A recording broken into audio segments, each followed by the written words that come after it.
बिहार विधानसभा का चुनाव दिनों दिन दिलचस्प होता जा रहा है। रहस्य और रोमांच के तत्व भी इसमें बढ़ते जा रहे हैं। पहले जहां दो कोणीय संघर्ष लग रहा था कि एक एनडीए का खेमा रहेगा, एक महागठबंधन का खेमा रहेगा और इन्हीं के बीच मुकाबला होगा, वहीं अब कई कोणों में मतदाता विभाजित होंगे, ऐसा देखने में आ रहा है अभी जो दृश्य दिख रहे हैं। क्योंकि इन दो प्रमुख गठबंधनों के अलावे कई अनेक गठबंधन बन गए हैं। सबसे दिलचस्प चुनाव में परिस्थिति ये पैदा हो गई कि लोजपा जो कल तक एनडीए का अभिन्न अंग थी, वो अब एनडीए से अलग हो गई है। और अलग भी कैसे हुई? जो दिल्ली में एनडीए है उसमें वो शामिल है, उसके प्रतिनिधि रामविलास पासवान केंद्र सरकार में मंत्री हैं, मगर बिहार में लोजपा एनडीए का हिस्सा नहीं है। ये एक अजीब दुविधा वाली स्थिति है जिसको लेकर के काफ़ी भ्रम फैला हुआ है, पार्टी के नेताओं से लेकर के कार्यकर्ताओं तक, और वोटरों में भी ये भ्रम फैला हुआ है कि आखिर ये हो क्या रहा है। ये चर्चा जोरों पर है कि लोजपा और भाजपा का अंदरूनी तालमेल है, गठबंधन है, और एक दोनों के बीच समझदारी है कि मिलजुल करके लड़ेंगे हम, और जदयू का जो खेमा है उसको कमज़ोर करेंगे। ऐसी समझदारी दोनों के बीच विकसित हुई है। ये चर्चा आम है, हम नहीं कर रहे, ये जो लोगों में चर्चा है, राजनीतिक गलियारों में चर्चा है, उसके आधार पर हम ये बात कह रहे हैं। क्या है सच्चाई? इससे लोजपा को क्या हासिल होगा? जहां लोजपा अभी केंद्र में मंत्री थी, गठबंधन के एनडीए के साथ अगर वो लड़ती तो 2 सीट से उसकी सीटों की संख्या भी बढ़ती विधानसभा में, मगर उसने अलग चुनाव में जाने का फैसला क्यों किया और उससे इसको क्या फ़ायदा होगा? अभी एक और चर्चा तथ्य ये आया कि जो राजेंद्र सिंह थे, बिहार बीजेपी के उपाध्यक्ष और संघ में लंबे समय तक प्रचारक रहे, वो लोजपा में शामिल हो गए और टिकट लेकर के अब लोजपा के उम्मीदवार हो गए हैं। रामेश्वर चौरसिया जो राष्ट्रीय मंत्री भी रहे बीजेपी के, बिहार की राजनीति में भी काफ़ी सक्रिय रहे, विधायक रहे, उनका क्षेत्र भी जदयू के खेमे में चला गया जो विधानसभा क्षेत्र था, तो वो भी लोजपा के संपर्क में थे और उन्होंने उसका सिंबल भी ले लिया था, मगर अंत समय में मान मनोबल करके उनको वापस फिर बीजेपी ने अपने खेमे में शामिल कर लिया है। माना ये जा रहा है कि जैसे अगले फेज के कैंडिडेट की घोषणा होगी तो भाजपा से लोजपा में ये जाने की प्रक्रिया और बढ़ेगी, और एक तरह से ये कहा जा रहा है कि लोजपा जो है बिहार में बीजेपी की बी टीम बन गई है। क्या होगा इसका परिणाम? रिजल्ट क्या आएगा? किसको क्या फ़ायदा होगा? इन तमाम बातों पर हम चर्चा करेंगे। हमारे साथ हैं देश प्राण के संपादक और वरिष्ठ पत्रकार अनिल विभाकर जी। अनिल जी, आपका स्वागत है। धन्यवाद। जो दृश्य आप देख रहे हैं इसमें रहस्य भी है, रोमांच भी है, कुछ लुका छिपी भी है। आखिर ऐसा क्या है कि लोजपा अलग हो गई, और क्यों ये चर्चा है कि दोनों के बीच, लोजपा और भाजपा के बीच कुछ साठगांठ है?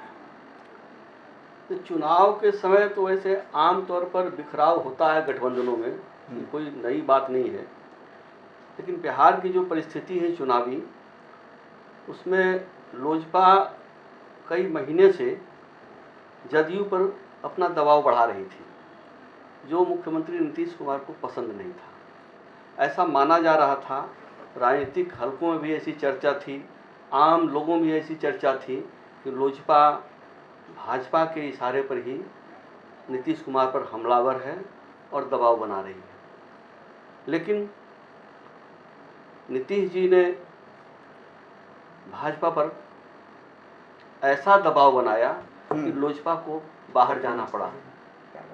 ये नीतीश जी के दबाव में भाजपा बुरी तरह अभी घिरी हुई है। यानी पहला दाव जो है वो उल्टा पड़ गया लोजपा का पहला दाव उल्टा पड़ गया, और चाहे लाख दावे कर लें कि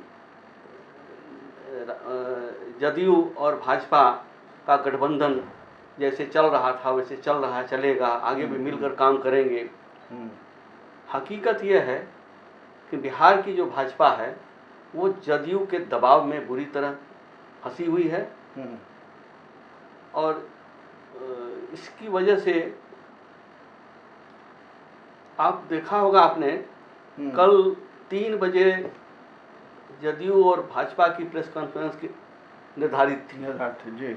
लेकिन ऐसी चर्चा है जो हम्म, सूत्र बताते हैं हम्म, कि नीतीश जी ने साफ साफ प्रेस कॉन्फ्रेंस में जाने से इनकार कर दिया हम्म, और यह कहा भाजपा को जी। कि यदि आप लोगों ने यह मैसेज स्पष्ट रूप से, यह संदेश स्पष्ट रूप से नहीं दिया हम्म, कि नीतीश एनडीए में, बिहार एनडीए में नीतीश को जो नेता नहीं मानेंगे उनके लिए एनडीए में जगह नहीं है, अगर यह संदेश भाजपा ने स्पष्ट रूप से नहीं दिया तो मैं प्रेस कॉन्फ्रेंस में नहीं जाऊंगा। जी। ये नीतीश जी का दबाव था और इस दबाव के कारण 3 बजे की प्रेस कॉन्फ्रेंस तो रद्द हुई ही, टली ही।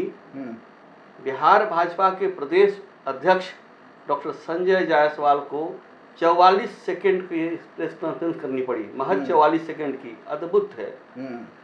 ये करनी पड़ी जिसमें उन्होंने कहा कि भाजपा एनडीए में उसके लिए कोई जगह नहीं है जो नीतीश जी को नेता नहीं मान रहा हो। जो नीतीश कुमार को नेता मानेगा वही एनडीए में रहेगा। इसके बाद 44 सेकंड का, अमूमन जबकि प्रेस कॉन्फ्रेंस घंटों चलते हैं और उसके बाद सवाल जवाब होता है। उन्होंने जवाब ही नहीं दिया किसी संवाददाता का, उठ के चल दिया उन्होंने। अच्छा, सिर्फ यही कहने के लिए लगता है आए थे 44 सेकंड में यही कहा उन्होंने। हाँ। और इसके बाद 5 बजे प्रेस कॉन्फ्रेंस हुई जिसमें नीतीश जी ने साफ साफ कहा कि हम लोगों में कोई विवाद नहीं है, कोई भ्रम की स्थिति नहीं है। 122 सीट पर जदयू लड़ेगा और 121 सीट पर भाजपा लड़ेगी। जदयू अपने कोटे से हमको सीट देगा और भाजपा अपने कोटे से सहनी जी को पार्टी को टिकट देगी। ये तो लेकिन उसमें उसमें भी एक बड़ी बात यह है, दबाव का बता रहा हूँ, दबाव कैसे है। आप देख लीजिए, प्रेस कॉन्फ्रेंस में नीतीश जी ने जब अपना बयान जारी कर दिया, उसके बाद उन्होंने कहा भाजपा की तरफ से, जो भाजपा के बिहार प्रभारी हैं भूपेंद्र यादव, उनको बोलने के लिए कहा, कब आप बोलें। जबकि चुनाव प्रभारी बिहार के देवेंद्र फडणवीस हैं, उनको एक तरह से औकात बताई है उन्होंने। तो इस तरह से लगता है कि भाजपा पूरी तरह जदयू के दबाव में है, इसका दांव जो है, और इसके जिम्मेदार जो है भाजपा का नेतृत्व है यहाँ का। लोजपा ने आखिर ऐसा क्यों किया? क्या ये आत्मघाती कदम है या उसका फायदा होगा इसमें? नहीं, लोजपा के लिए आत्मघाती कदम नहीं है।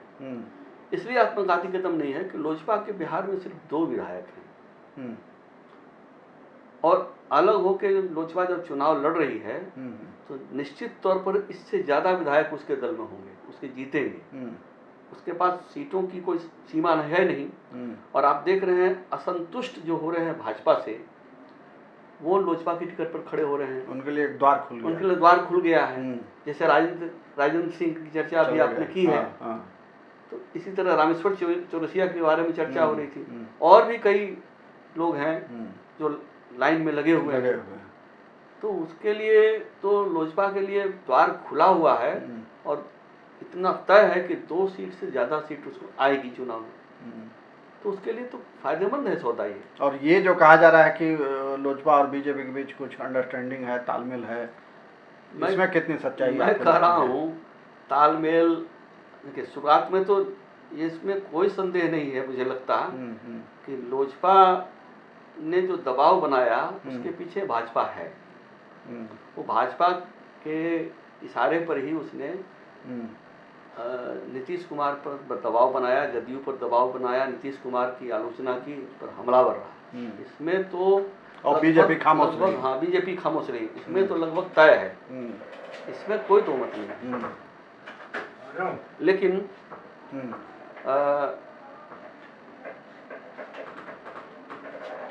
अब स्थिति यह है कि बहुत मजबूरी में भाजपा को अपना लोजपा से किनारा करना पड़ा है। लेकिन लोजपा का जो स्टैंड है वो अब भी साफ है।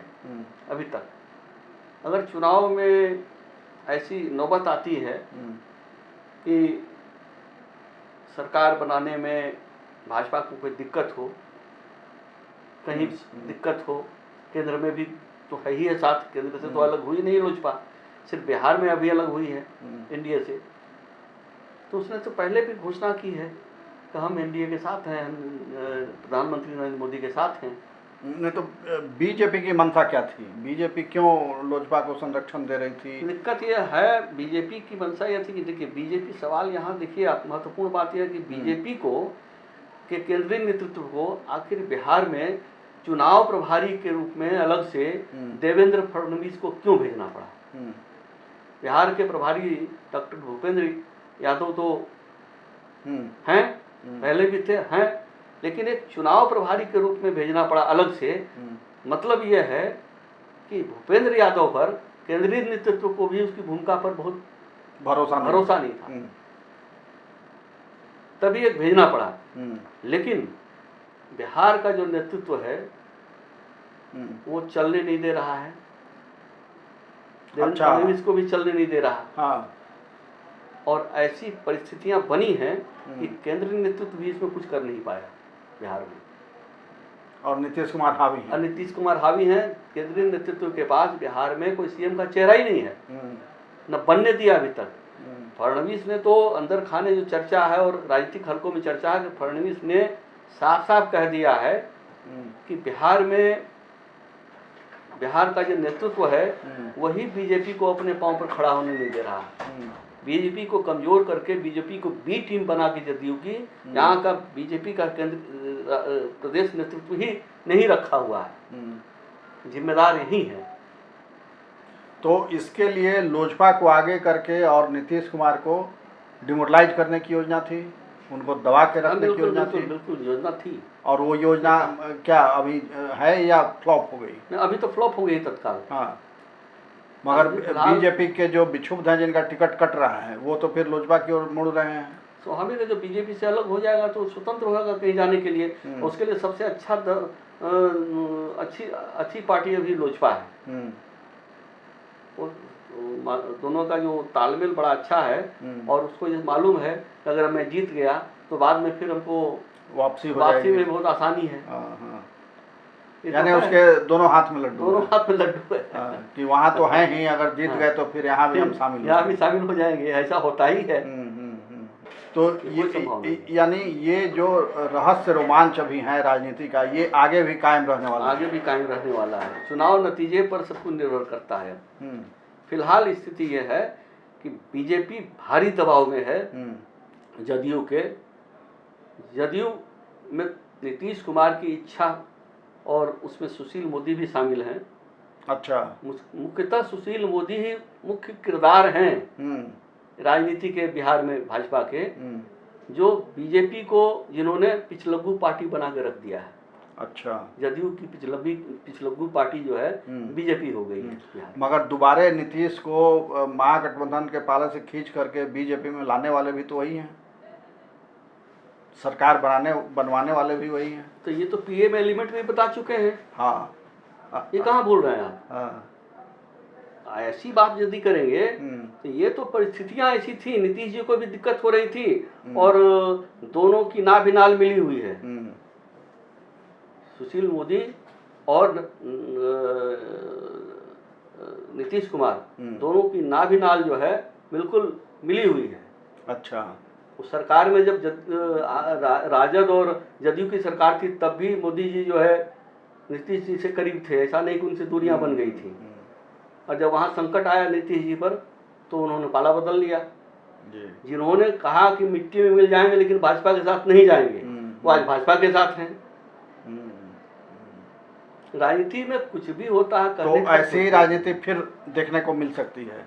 बिल्कुल बिल्कुल बिल्कुल जी, कोई दिक्कत नहीं है।